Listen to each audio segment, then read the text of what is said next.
Today we will study social science of standard 8, chapter number 4, how the traders become rulers. Last lesson में हम लोग previous lesson में हम लोग पढ़ चुके हैं कि कैसे ब्रिटिशर्स इंडिया में ट्रेडिंग के लिए आए थे, देन कैसे वो लोग ट्रेडर होकर एक रूलर के तरह रूल करने लगे इंडिया पर, वो अब हम आगे स्टडी करेंगे. The children were engrossed in reading the story of two cats and monkey during the recess. Reading this story, Jay and Mitali were making fun of each other.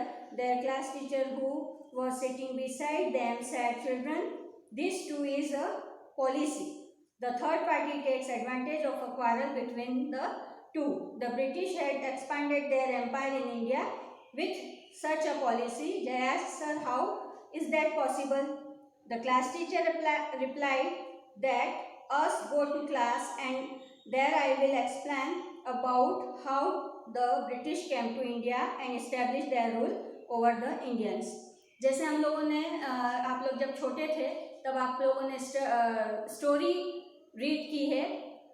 दो बिल्लियाँ झगड़ती रहती है एक रोटी के लिए और उसमें एक मंकी आकर अपना फायदा कर लेता है और वो रोटी खा लेता है. इसी टाइप से ब्रिटिशर्स ने भी टू एम्पायर्स को के बीच में क्वारल करा के, झगड़ा करा के, बैटल कराकर और खुद का फायदा किया और खुद एक रूलर बन गए. By the mind of 18th century, the British had started to emerge as a strong power of the Indian political horizon. Do you know that the British came to India only for trade? Initially, they took permission to trade in Indian states. How did they become the rulers of entire India? The history of the British rule arouses many such questions. To serve their economic interests, they increased their political hold on India with the use of British diplomatic tactics. अब जैसे जैसे वो लोग trading के लिए आए वैसे वैसे उन्होंने अपना स्टार्ट किया पॉलिटिकल इकोनॉमिक इंटरेस्ट से वो लोग पॉलिटिकल इंटरेस्ट की ओर गए और उन्होंने धीरे धीरे अपना कब्जा जमाना स्टार्ट किया. उसके बाद वेलेस्ली करके governor general, Britishers governor general Wellesley India में आए और उन्होंने सोचा कि ज़्यादा पावरफुल ब्रिटिश कंपनी को ज़्यादा पावरफुल करना है और उनको अपना रूल एक्सपांड करना है, इसलिए उन्होंने कुछ पॉलिसीज बनाई. When Wellesley came to India as the Governor General, cutthroat competition existed between England and France. It was necessary to check France from become powerful in India. So, as they expand the British rule in India, Wellesley introduced a new plan which was known as subsidiary alliance. उसने Wellesley ने new plan डाला, उसको नाम दिया गया subsidiary alliance. Subsidiary alliance क्या था?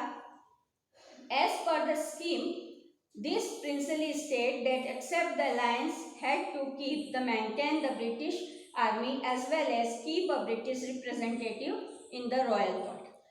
Subsidiary alliance क्या था कि जो भी इस पॉलिसी को एक्सेप्ट करेगा उसको ब्रिटिश की जो आर्मी थी उसका सारा मेंटेनेंस करना है, उसी को मेंटेन करना है, और जो भी रॉयल फैमिली से, इंग्लैंड के रॉयल फैमिली से जो भी मेंबर रिप्रेजेंटेटिव होकर आएगा उसको भी उनको मेंटेन करना है.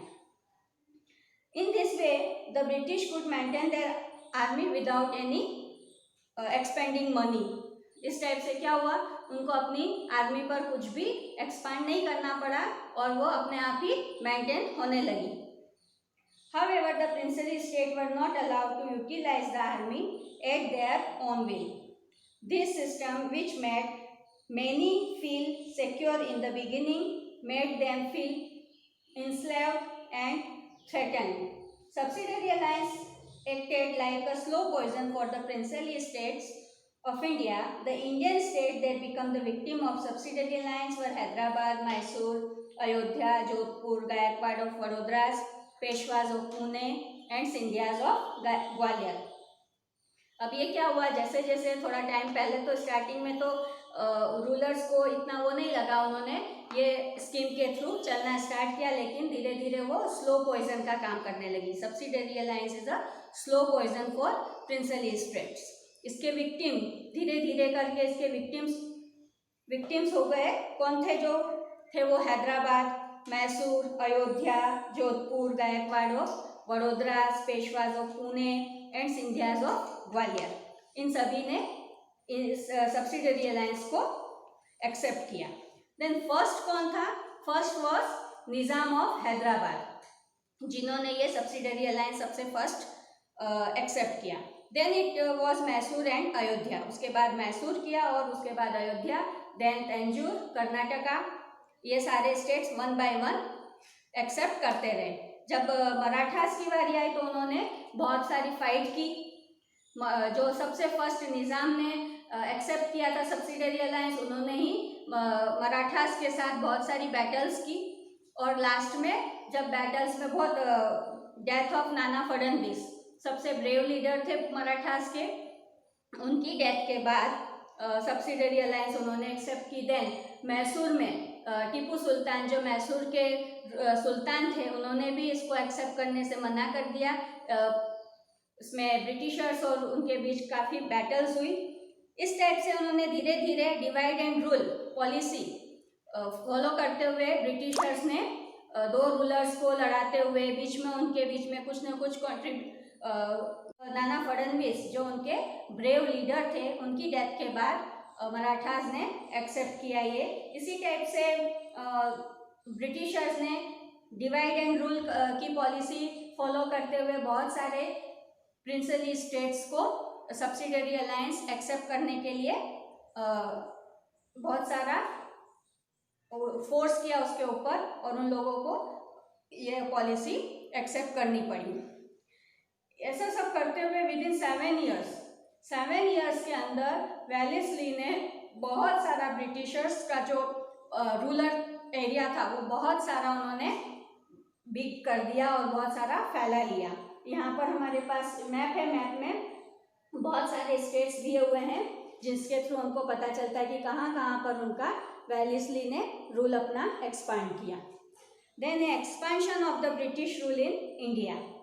After finalising the subsidiary alliance treaties with Mysore, Nizam of Hyderabad and Marathas chieftains and British moved towards northern part of India. They entered into a treaty of friendship with Nepal, sensing a threat from it. They fought many battles to secure the frontiers. Friendly relation with the Sikh king Maharaja Ranjit Singh